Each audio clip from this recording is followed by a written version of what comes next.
இந்த pregnant lady ஒரு கஸ்டமருக்கு பீஸா டெலிவரி பண்ண போறாங்க. அப்ப போன்ல ஒரு கஸ்டமர் கிட்ட பேசிக்கிட்டு டெலிவரி பண்ற வீட்டுக்கு காலிங் பெல் அடிக்கிறாங்க. அப்ப எதிர்பாராம கையில வச்சிருந்த பீஸா கீழ விழுந்துருச்சு. இந்த பிரெக்னென்ட் லேடி ஐயோ அப்படின்னு சொல்ல பக்கத்து வீட்டு மாடியில இருந்த ஒரு நபரு அத பார்த்துட்டே இருக்காரு. இந்த பிரெக்னென்ட் லேடி கீழ விழுந்த பீஸா இப்ப என்ன பண்ணலாம் அப்படின்னு சொல்லி நினைச்சிட்டு இருக்காங்க. அப்புறம் கீழ விழுந்த பீஸா துண்டா அந்த பாக்ஸ்ல எடுத்து போடுறாங்க. இத பார்த்த அந்த நபர் அந்த வீடியோ எடுத்துட்டு இந்த டெலிவரி லேடி ஏன் இப்படி பண்றாங்க அப்படின்னு சொல்லி அவருக்குள்ளே பேசிக்கிறாரு. அடுத்து அந்த கஸ்டமர் வந்து அந்த பீஸா டெலிவரி லேடி கிட்ட அந்த பீஸா வாங்கிட்டு பணத்தை கொடுத்துட்டு கிளம்பி வீட்டுக்குள்ள போறாரு. இந்த லேடி என்ன செய்றாங்கன்னா கிளம்புறாங்க. இதை வீடியோ எடுத்த நபர் இவளை சும்மா விடக்கூடாது அப்படின்னு சொல்லி கீழே இறங்கி வந்து இவகிட்ட கேட்கிறான். உன்னோட வேலை சூப்பரா இருக்க அப்படின்னு சொல்லி பேச இந்த பீஸா டெலிவரி நீங்க என்ன பேசுறீங்க அப்படின்னு சொல்லி கேட்கறாங்க.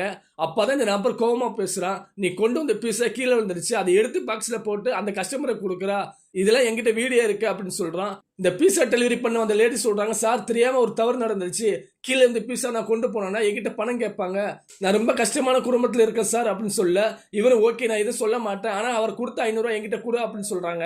இந்த லேடி சொல்றாங்க அந்த பணத்தை நாங்க கொடுக்கணும் சார் அப்படின்னு சொல்ல, இப்ப நீ இந்த பணம் தரலைன்னா அந்த வீடியோவை நான் அவரை காட்டுவோம் அப்படின்னு சொல்லி பையன் காட்டுறாரு. இவனும் சரி அப்படின்னு சொல்லிட்டு அந்த பணத்தை கொடுத்துட்டு கிளம்புறாங்க.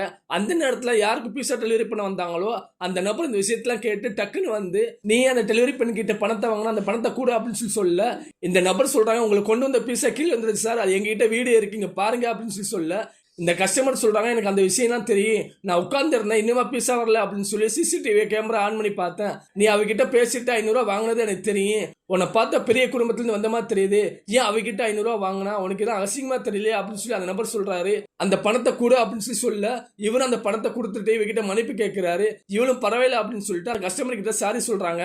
நான் தெரியாம பண்ணிட்டேன் மன்னிச்சுக்கிறேங்க சார் அப்படின்னு சொல்ல இதை நான் பெருசா எடுத்துக்கிற மாட்டேன் அப்படின்னு சொல்லி இந்த கஸ்டமர் சொல்றாரு.